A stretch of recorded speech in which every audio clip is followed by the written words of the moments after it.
கார்த்தி சீரியலில் இப்போ ஒரு பிரமாதமான ப்ரோமோ வந்திருக்கு. மிஸ் பண்ணாமல் ஃபுல்லோடையும் கேளுங்க. விசியே வந்து சரியாக வரமாட்டேது. என்ன காரணம்னே தெரில. நீங்கள் பார்க்குற எல்லாரும் லைக் பண்ணிட்டு பார்த்தீங்கன்னா எனக்கும் கொஞ்சம் பேச வந்து மோட்டிவாக இருக்கும்.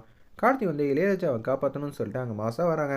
இவர் தான் சார் என் ஃப்ரெண்டுனோட உங்களை பற்றி ஏகப்பட்ட விஷயம்லாம் கேள்விப்பட்டிருக்கேன். என்ன ஆச்சு அப்படின்னு சொல்லும்போது நடந்ததெல்லாம் சொல்லிடுறாங்க. இளையராஜாவும் நம்ம சேகரும் சண்டை போட்டுட்டு இருந்தாங்க சார். அதனால தான் கூட்டிகிட்டு வந்தோம். சரி அதான் பிரச்சனையெல்லாம் இதெல்லாம் சின்ன பிரச்சனை தான் சார். அவர் வந்து காம்ப்ரமைஸ்க்கே வரமாட்டேங்கிறாரு சேகர். என்ன ஏதுன்னு தெரிலனோன்னே சேகரை பார்க்குறாங்க. சார் நாங்களும் பெரிய ஆள் தான் சார் அப்படின்னு சொல்லிட்டு இருக்காங்க. ஏன்னா நான் கூப்பிட்டுருக்கிற ஆளுங்களும் மிகப்பெரிய இடத்துல தான் இருக்காங்க. அவங்களும் வருவாங்கன்னு சொன்னோன்னே ரம்யா வந்துடுறாங்க அந்த இடத்துல. அடா பாவி கார்த்திகிட்டியாடா கோத்து விட்ட சார், எங்கள் ஆளு சார், பார்த்துக்கங்க சார் அப்படின்னு சொல்கிறாங்க. ஏய் சும்மானு இருக்க மாட்டியா, நீ என்கிட்ட வேலை பார்க்குறியா அப்படின்னு சொல்லி கேட்குறாங்க. நீ உனக்கு எனக்கு என்ன சம்மந்தம், எனக்கு தெரியாதா மேடம், உங்களுக்காக நான் ஏகப்பட்ட உதவியெல்லாம் செஞ்சுருக்கேன்ல. செஞ்சுருக்கேன் தான் மேடம், தயவு செஞ்சு மேடம் பேசி கூட்டிகிட்டு போயிடுங்கன்னு சொல்லும்போது கார்த்திகிட்ட பேசுகிறாங்க. என்னாச்சு கார்த்தி, உங்களை நான் இந்த மாதிரி சூழ்நிலையில் சந்திப்பேன்னு தெரியவே இல்லை. நான் கூட தான் உங்களை இங்கே பார்ப்பேன்னு நினச்சி கூட பார்க்கல. இப்போ என்ன நம்ம அடிக்கடி வந்து ஒரே லைனில் வந்து பயணிக்கிறோம். ரெண்டு பேரும் ஹஸ்பண்ட் அண்ட் ஒய்ஃபாக இருந்தால் பிரச்சனை இல்லை. ஆனால் என்ன பண்ணுறது, அந்த இடத்துக்கு வரணும்னு சொல்லிட்டு நான் தில்லுமுள்ளெல்லாம் செஞ்சிட்ருக்கேன்ல. அதனால தான் உங்களுக்கு என்ன பிடிக்காம கூட போக வாய்ப்பு இருக்குது. இந்த சதியை வேற கண்டுபிடிச்சிட்டா என்ன பண்ணுறது, இவர் தான் சேகர்னு கண்டுபிடிச்சா அப்புறம் அவ்வளோதான், எனக்கு மிகப்பெரிய ஆப்பு வச்சுருவாரு. இப்போ ரம்யாவும் சேகரும் ஃப்ரெண்ட்ஸுங்கிற மாதிரி தெரிஞ்சிருச்சு. அப்போனா இவர் தான் வந்து போலிச்சாமியாராக வந்து நடிச்சாருன்னு கேள்விப்பட்டாருன்னா அப்புறம் உண்டுலன்னு ஆக்கிடுவாரேங்கிற மாதிரி தான் யோசிக்கிறாங்க அந்த இடத்துல நம்ம ரம்யா. மேடம் நீங்களும் வந்து பெரிய ஆளுன்னு எனக்கு நல்லாவே தெரியும். இல்லைங்க நான் அப்படியெல்லாம் சொல்ல வரல. இது சாதாரண பிரச்சனை தானே, அப்படியே விட்டுலாம்ல. உடனே சேகரை கன்னத்திலே பொடிச்சு பிடிச்சின்னு அடிக்கிறாங்க. சும்மானு இருக்க மாட்டியா, என் பேரை எல்லா இடத்துலையும் சொல்லிட்டு தான் இருப்பியா. ஐயோ பாவன்னு பார்த்தா ஓவராக தான் பண்ணுற. சாரி மேடம் மன்னிச்சிருங்கன்னொன்னே என்கிட்ட மன்னிப்பு கேட்காத, அங்கே மன்னிப்பு கேளுன்னொன்னே மன்னிப்பு கேட்குறாங்க. சின்ன சின்ன பிரச்சனைக்கெல்லாம் இன்னொரு வாட்டி என்னெல்லாம் கூப்பிட்றதெல்லாம் வச்சுக்காத.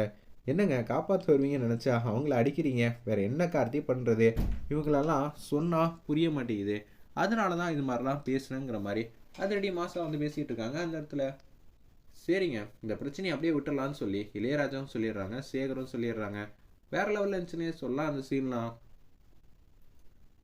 சரி நம்ம போயிட்டு வரோம் கார்த்தி, எனக்கு கொஞ்சம் நிறைய அவசர வேலையெல்லாம் இருக்குது. இனிமேட்டு எனக்கு ஃபோன் பண்ணுற வேலையெல்லாம் வச்சுக்காது. அவர் யார் தெரியுமா, தீபாவோட ஹஸ்பண்ட். அவர் கையால் தான் நீ மாட்டியிருக்க வேண்டியது. இப்போ நீயும் நானும் ஒன்றுங்கிறது தெரிஞ்சிருச்சுல.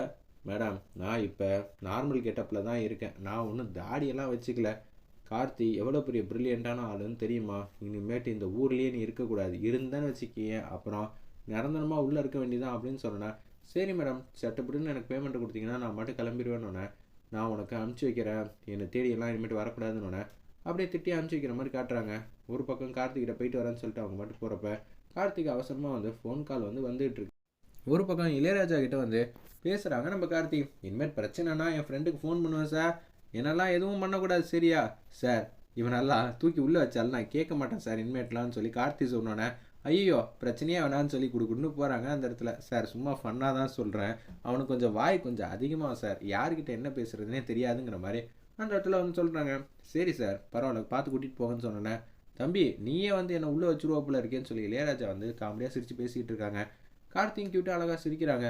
ரொம்ப நாள் ஆச்சு இல்லை, ஆமாம் அம்மாவுக்கு எந்த பிரச்சனையும் இல்லைன்னு சொன்னாங்க. அப்படி இருக்கும்போது எனக்கு இனிமேல் கவலையே இல்லைல்ல அப்படின்னு சொல்லி யோசிச்சுட்டு இருக்கிறப்ப தான் வெள்ளை கலர் கோட் போட்டவங்க கார்த்திக் வந்து ஃபோன் அடிக்கிறாங்க. கார்த்தி நான் உங்களை அர்ஜென்ட்டாக வந்து சந்திக்கணும். என்ன சார் எதுவும் பிரச்சனையா, நேரில் வாங்க கார்த்தி, நேரில் தான் சொல்ல முடியும்னோன்னே அம்மாவை பற்றி இருக்கிற ஒரு விஷயத்த வந்து சொல்ல போகிறாங்கன்னு தான் நினைக்கிறேன். என்ன எதுவும் தெரியலையே, ஏதாவது சின்ன பிரச்சனையாக இருந்தால் எதுக்கு கூப்பிட போகிறாங்க, இந்த மாதிரி ஒரு பிரச்சனை எதுவும் பெருசாக இருக்குமோ அப்படின்னு சொல்லி அதிரடியாக மாதம் வந்து யோசிக்கும்போது கவலையில் இருக்காங்க நம்ம கார்த்தியா அந்த இடத்துல.